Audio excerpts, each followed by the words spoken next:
আশুলিয়ায় আজও বন্ধ ৮৬টি পোশাক কারখানা, ছুটি ঘোষণা করা হয়েছে ১৩৩টিতে। তবে নতুন করে কোনো কারখানায় অসন্তোষের খবর মেলেনি।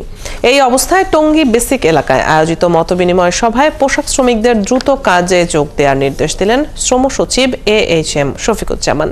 শ্রমিক অসন্তোষের অন্তরালে বিদেশি মদতকে দায়ী করে শ্রমিকদের যৌক্তিক দাবি মেনে নেওয়ার আশ্বাস দিয়েছেন তিনি। আরও জানাচ্ছেন জাহিদুল ইসলাম।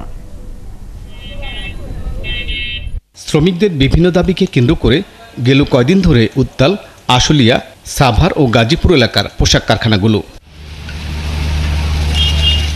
ভাঙচুর ও জ্বালা পোড়ার ধারাবাহিকতায় বৃহস্পতিবারও বন্ধ ছিল ৮৬টি কারখানা। ক্ষয়ক্ষতির সংখ্যায় আগে থেকে ছুটি চলছে ১৩৩টি কারখানায়। সব মিলে ২০০-এরও বেশি কারখানা কার্যত উৎপাদনহীন। এই অবস্থায় টঙ্গী বিসিক এলাকায় কয়েকটি কারখানা পরিদর্শন করে শ্রম সচিব বলেন, আইন মেনে শ্রমিকদের যৌক্তিক দাবিগুলো পূরণ করা হবে। অনেকগুলো দাবি দেওয়া আছে, সেটা পুরোপুরি যৌক্তিক দাবি।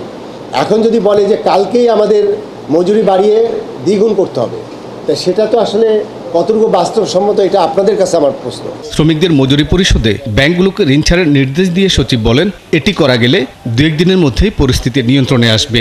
তবে পরিস্থিতির জন্য বিদেশি ষড়যন্ত্রকে দায়ী করেন তিনি। এখানে অনেক লোকজন ইন্ধন দিচ্ছে এবং সেখানে অনেক লোক ঢুকে গেছে, এবং এখানে আপনারা মনে করেন না এটি শুধু বাংলাদেশ থেকে চলছে, এটি আমাদের দেশের বাইরে থেকেও এখানে অনেক কিছু আছে। এখন যারা 3rd লার্জেস্ট এক্সপোর্ট করছে আমাদের আশেপাশের দেশ বা 4th লার্জেস্ট, তারা তো এখানে তাদের পলিটিক্সটা ঢুকিয়ে দেবে। তাই এই কারণে আমি বলবো যে এখানে কিন্তু আন্তর্জাতিক বিষয়ও কিন্তু এখানে নিহিত আছে। তবে শ্রমিক অসন্তোষ নিয়ন্ত্রণে না এলে কারখানা চালু করা বা বেতন দেওয়া নিয়ে শঙ্কা দেখছেন বিজিএমইএ নেতারা। অগাস্ট মাসের বেতনের যে লোনটা বাংলাদেশ ব্যাংক অ্যাপ্রুভ করেছে, এখানে আমরা অত্যন্ত দুঃখের সঙ্গে দেখতে পাচ্ছি অনেক এডি ব্যাংক বা যে ফ্যাক্টরি যে ব্যাংকে আছে তাদের নন কোঅপারেশন। ইন্ডাস্ট্রির যদি এফোর্ডেবিলিটি না আসে, মজুরি বাড়িয়ে দেওয়াই কিন্তু একমাত্র সমাধান না। বেতন ভাতা পরিশোধ হলে পরিস্থিতি নিয়ন্ত্রণে আসবে বলে আশা করেন শ্রমিক প্রতিনিধি। যদি তাদের সময় মতো মজুরিটা তারা পায়, তাহলে সমস্যা 3 ভাগের 2 ভাগে কমে যায়।